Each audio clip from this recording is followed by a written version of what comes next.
Hello, everyone. Welcome to this from passive to active using spiritual capital for career development in cross-cultural context.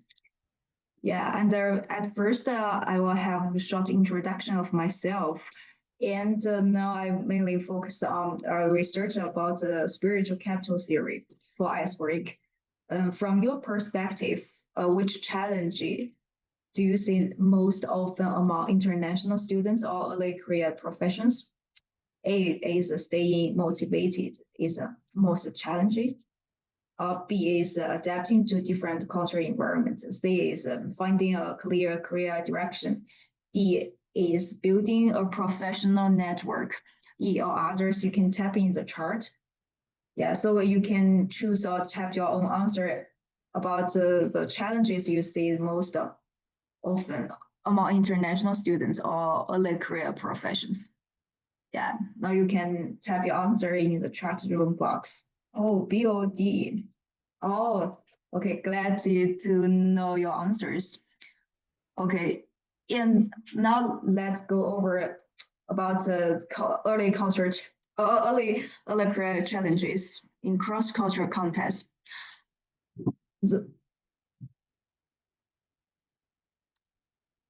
Oh yeah, I saw the charting room. I find the building a professional network, something like that. Yeah, that's so true.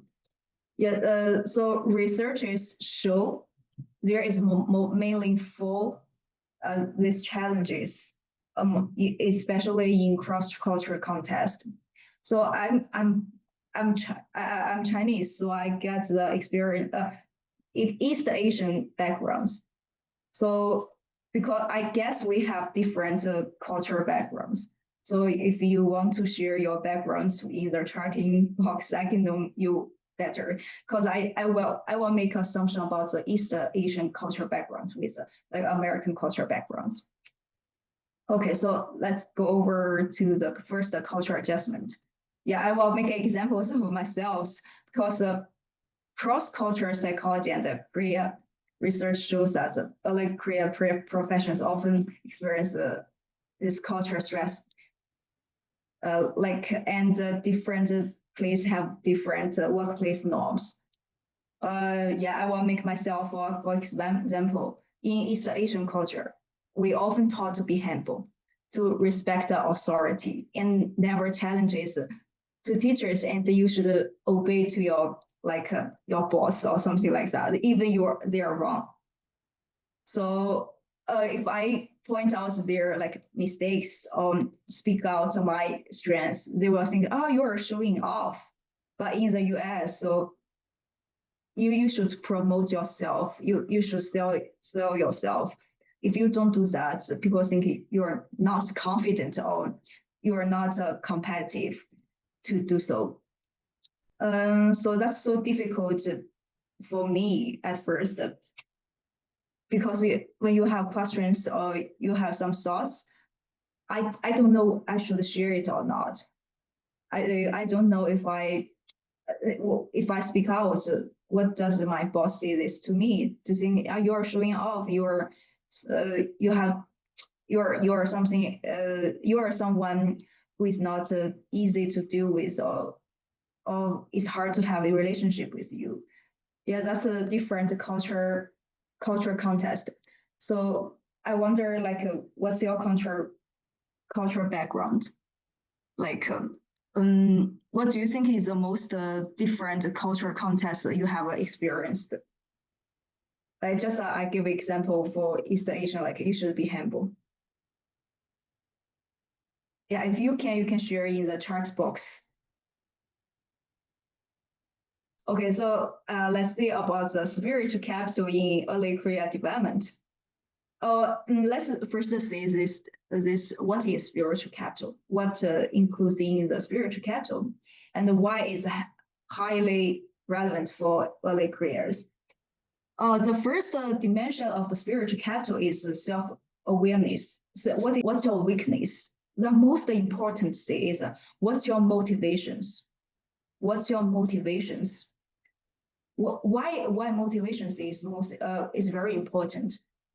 because it decides how long you can go. For my background, like East Asian or Chinese background, many people like at first they have a good job, they have a high paid job, they're obedient to their parents or teachers. They think they get a best or very good job at first, but when they develop life, like they're around the 40s, you think, oh, life is just it. I'm not interested in my work anymore. I just live as a like sometimes is a like job is a tool to get some money. They are not interested in to promote themselves in their job. The most important thing is they didn't have their motivations, because at first you didn't think about that, because at first maybe your parents help you get a job, your network had to get your job, and you never explore yourself. You never explore yourself, your own motivation. What's that? So for example, people prefer in East Asia, like Chinese, they prefer you do some stable job. Many people get their stable job, and after 20 years, they lose their passion, not only in their job, but also in their life. Because you have 1/3 of the day, like 8 hours, you have spent your time on your job. You're not interested in that. You get very easily to lose your passion, not only to help us to understand our strengths and weakness, and also to help us about the motivations. And also, what's the important thing is when I was in school, people don't recognize my like organization skills, network skills, or like I can if I can get an audience listen to my lectures, they don't under when I was in school, these skills they don't think it's important, because these skills can't help you get a higher score. Don't help, especially in China. So I never know my strengths. So that's the second part. The third part is the social capital that builds trust and network cross cultures. Mm, yeah, as I mentioned before, if I don't have a clear goals and directions, it's it's hard to find an effective way to network, because we have no directions or goals. Yeah, I just mentioned it before. But if you know your strengths, your weakness, or your motivations, you may more clear about how to network or who you want to network. Yeah, so how to make a decision, balance your values and your motivations. That brings a lot of uncertainties. So how to stay motivated, how to stay still passionate in this uncertain environment. So I just these 5 dimensions about spiritual capital is the way how this spiritual capital can influence your early career stage. Okay, and if you want to know like how much spiritual capital you have, oh, I have like spiritual capital skills. You can download from my website, because we our time is limited, so I cannot show you the full scale of spiritual capital, but you can download by yourself from my website. You can Twitter it or Google it from my website. My name is Meixin, and you can find this website. You can find this spiritual capital, and this page you can roll down, you can find this. What is spiritual capital? You can download this free spiritual capital skill, and you can do this self. Yeah, this spiritual capital have like about 32 questions, and it's a 5 point like in scale, and from 0 to 4, like from strongly disagree to strong disagree. Yeah, I give some examples for you.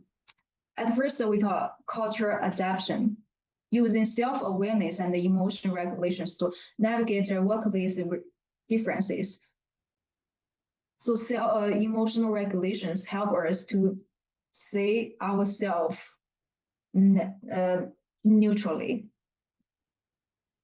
Because when we are not confident, we feel, oh, I'm bad, I did bad work. That make me easily to think about my bad sets. For you say like when I was viewed as an Asian woman, because even I don't want to, or I didn't wear that. People think you are an Asian woman. Maybe they expect you, oh, you should do this, you should not do this. Oh, you are good at this, you are not good at this. I know that's stereotype. Stereotype. If that make me not confident, I will feel sad. I will blame myself. I will blame. I will think, oh, I did bad thing. I'm not good enough in this environment. But on opposite, if I am also confident I can do these stressful emotions, I can think about, oh, if they think I'm a Asian woman, what can I do? What different or new creative things I can bring? Oh, that's why I can bring spiritual capital. Um, People are curious, like, oh, what's your view about these things? People are curious about that. So I turn these bad things to good things. The emotional regulation is important. How do you keep confident on the deal with your stress emotion?